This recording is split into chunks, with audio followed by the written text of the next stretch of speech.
एक औरत अपने पति की गरीबी से नफरत करती थी, रोज उसे गाली देती, पिटाई करती और आखिर में उसे सुअर के बाड़े में सुलाने तक मजबूर कर दिया। एक दिन उस औरत का सब्र खत्म हुआ, अपनी छोटी सी बेटी को घर में अकेला छोड़कर साइकिल पर बैठ गई और हमेशा के लिए निकल गई। छोटी बेटी समझदार थी, सुबह 3 बजे खेतों में काम करती और 5 बजे से किताबों में डूब जाती। मेहनत और लगन का नतीजा था कि स्कूल में हमेशा टॉप करती। 15 साल बाद जब उसने देखा कि उसके पिता अपना इलाज भी अफोर्ड नहीं कर सकते, उसने तय किया पढ़ाई छोड़कर पैसा कमाने का। ये सुनकर पिता टूट गए, अपने ही चेहरे पर थप्पड़ मारकर रो दिए। उन्हें लगा वो निकम्मे हैं जो अपनी बेटी को एक बेहतरीन जिंदगी नहीं दे पाए। उस दिन उन्होंने अपनी बेटी से कहा, एग्जाम देना ही उसकी किस्मत बदलने का एक रास्ता है। गांव वालों ने भी आगे बढ़कर उसके एग्जाम फीस के लिए पैसे जोड़े। सबके भरोसे से लड़की ने कसम खाई वो टॉप करेगी और सबका एहसान चुकाएगी। दिन रात मेहनत के बाद उसने एग्जाम दिया। 1 महीने बाद जब पिता के साथ रिजल्ट चेक करने गई, रास्ते में रिश्तेदारों ने रोका, उसका मजाक उड़ाया, सिर्फ इसलिए क्योंकि वो एक पिछड़े गाँव के स्कूल से आई थी। सिर्फ इतना ही नहीं, उसके चाचा के बेटे ने एक वीडियो दिखाया जिसमें लड़की कॉलेज में डांस कर रही थी और एक टीचर को प्रपोज कर रही थी। बस फिर क्या था, गाँव के लोगों ने उसे बेशरम और कैरेक्टरलेस कहकर सजा दी, उसे मारने का हुक्म दिया। आखिर में वही माँ जो कभी छोड़कर गई थी वापस लौट आई है और उसके साथ लौट आया है एक नया तूफान। हाँ?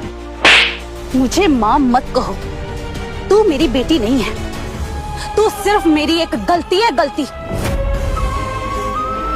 जिससे मैं बहुत साल पहले सुधार चुकी हूँ। तुझे और तेरे बाप को छोड़कर। मैं अभी मिसेस यादव नहीं, मिसेस बजाज हूँ। बिल्कुल ठीक बोल रही हो तुम, और बहुत अच्छा किया तुमने जो तुम बहुत साल पहले हम दोनों को छोड़कर चली गई थी। हमने खुद अकेले अपनी बेटी को पाल पोस कर बड़ा किया है। देखो कितना लायक बनाया हमने उसको। और बेटी, तुम किसी की भूल नहीं हो। अरे भूल तो इससे हुई है जिसने तुम्हें जन्म तो दिया लेकिन माँ की ममता नहीं दे सकी। तुम जैसे लूजर इंसान का साथ छोड़कर मैंने बहुत अच्छा किया। मैंने जो भी किया सही किया, वरना तुम जैसे पर टीचर के साथ मेरी वही नाई। ओके मिसेस बजाज, तो फिर अब यहाँ क्यों आई है? मैं सिर्फ अपनी बेटी जिया के लिए यहाँ आई हूँ। जिया, इसने टॉप किया है। I've scored 96%। 96%? इसने तो अनिल को भी पीछे छोड़ दिया।